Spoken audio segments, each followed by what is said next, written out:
नमस्कार, मैं एसके सिंह। आप देख रहे हैं स्नाइन भारत न्यूज़ चैनल। गुरुर् ब्रह्मा गुरुर्विष्णु गुरुर्देवो महेश्वरा गुरु साक्षात परम ब्रह्म तस्मै श्री गुरुवे नमः। इस पंक्ति का प्रयोग हमें इसलिए करना पड़ रहा है कि हमारे साथ इंटरनेशनल ख्याति प्राप्त शिक्षक अवध ओझा जी, जिन्हें ओझा सर के नाम से जाना जाता है, हमारे साथ मौजूद हैं बातचीत करने के लिए। महोदय, आपका स्वागत है। बहुत बहुत धन्यवाद। बहुत बहुत सर, अभी आपकी भूमिका रही है, आप शिक्षक के तौर पर पूरे देश, यहाँ तक कि विदेश में भी बच्चे जानते हैं आपको। आपने शिक्षा दी ऐसे तमाम जो आपके स्टूडेंट्स रहे हैं, वो सिविल परीक्षा में पास करके बड़े-बड़े पदों पर पहुँच चुके हैं। आपको ये चीज़ें कहाँ से आईं? अब शिक्षक के साथ-साथ राजनीति भी किया जाए, जिससे समाज को एक नई दिशा दी जा सके। तो कौन-सा व्यक्ति रहा जो आपको इस तरफ लेके गया? डॉक्टर राम मनोहर लोहिया, उनके जीवन से मैं बहुत प्रभावित हूँ। बर्लिन यूनिवर्सिटी से उन्होंने पीएचडी किया और 1916 में जब वो भारत आए, तो एक बहुत ही अच्छा जीवन जी सकते थे। लेकिन जब देश की स्थिति उन्होंने देखी, तो उन्होंने निर्णय लिया कि जिस व्यक्ति के पास दूरदर्शिता होती है, राजनीति में जो सबसे महत्वपूर्ण, शिक्षक और राजनेता में एक चीज कॉमन है, अगर दोनों में दूरदर्शिता का अभाव होगा, तो दोनों ही समाज के लिए कुछ नहीं कर पाएंगे। तो उस दूरदर्शिता ने डॉक्टर साहब को राजनीति की तरफ प्रेरित किया और वो जो दूरदर्शिता ईश्वर की कृपा से, प्रभु राम की कृपा से विकसित हुई, उसकी वजह से आज मैं आपके सामने कोल्हार गांव सिद्धार्थ सिंह के घर पर बैठा हूँ। सिद्धार्थ सिंह भी दिल्ली में दिखते थे आपके साथ प्रचार-प्रसार में। बहुत 2 महीना ये सती होगी हमरे साथे भैया, तो हम इनसे कहें कि गाँव चलबे आपके एक कप चाय पीबे।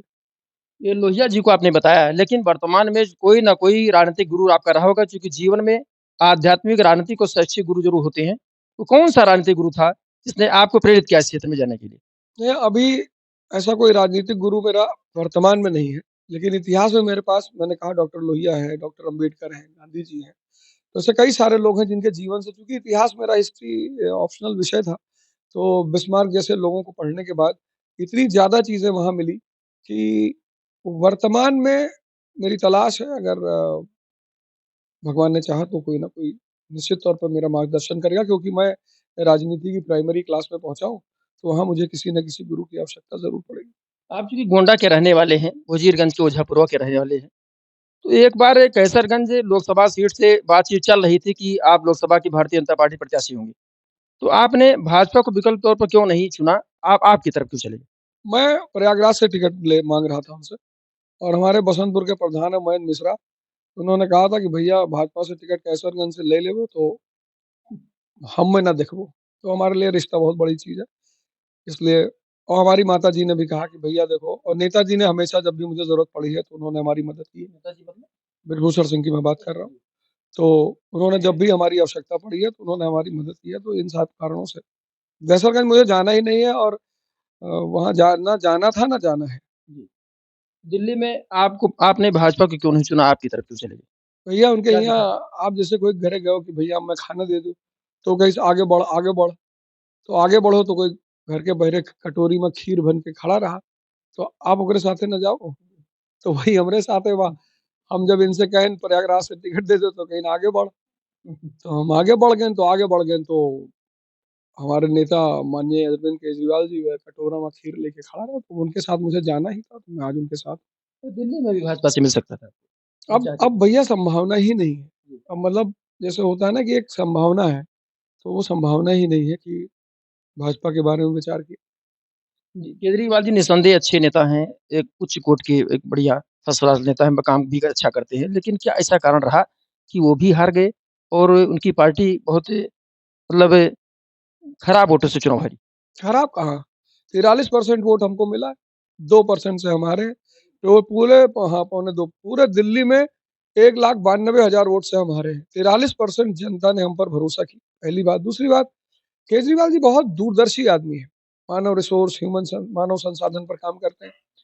और तीसरी उनकी जो सबसे खास बात है, जो आपने कहा हारने-जीतने की बात, तो रोहित शर्मा 9 वर्ल्ड कप में लीग मैच लगातार जीते थे। खेल में और राजनीति में हार-जीत पहलू है। जी। कभी हार, कभी जीत चलती रहती है। यमुना नदी सफाई का मुद्दा बना चुनाव में। यमुना नदी साफ हो रही है। यहाँ से लोग बैठ के टीवी पर देख रहे हैं, क्योंकि हर 1 अरब 40 करोड़ की लगभग आबादी तो दिल्ली पहुँच के देख ना सकती कि नदी साफ हो रहा है कि नहीं साफ हो रहा है। स्क्रीन पर दिख रहा है, तो सच्चाई क्या है?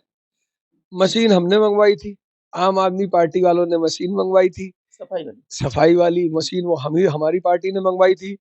एलजी साहब पता नहीं शायद कुछ आसमानी संकेत उनको रहा होगा, भगवान कुछ संकेत की नहीं कि साइट नहीं है भैया अभी ना करो, तो वो शायद किसी साइट संजोग का इंतजार कर रहे थे। बाकी वो मशीन मंगाई थी आम आदमी पार्टी ने, और एलजी साहब अगर ऑर्डर किए होते तो वो तभी से सफाई शुरू हो चुकी होती। जो सफाई हो रही है वो कहाँ तक सही है?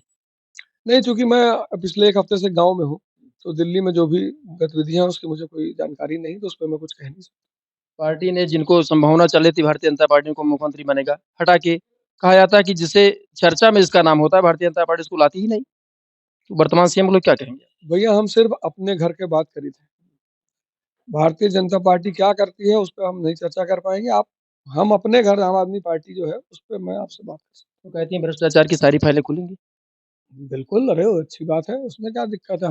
हमारा आंदोलन ही शुरू हुआ था भ्रष्टाचार के खिलाफ, और हमारे नेता, हमारी पार्टी और हमारे लोग पहले दिन से ही वही भाजपा ने कहा था कि जिस दिन पहली कैबिनेट की बैठक होगी महिलाओं को 2500 रुपया उसी दिन पास हो जाएगा। आज तक नहीं हुआ, हमने संघर्ष शुरू कर दिया है। तो संघर्ष करने वाले के अंदर एक सबसे बड़ी चीज़ होती है ईमानदारी। तो उसी ईमानदारी की ताकत से हम हर जगह उनसे लड़ेंगे, जहाँ-जहाँ वो जनता की आकांक्षाओं के पूरे नहीं उतरेंगे, आम आदमी पार्टी सड़क पर उतरेगी और जनता के हितों के लिए लड़ेगी। जैसा कि आपने देखा ओढ़ोया सर ने हमारे चैनल के साथ तमाम सामाजिक और राजनीतिक मुद्दों पर बेबाकी से बातचीत किया, उसके लिए बहुत-बहुत धन्यवाद। Bureau report, S9 Bharat.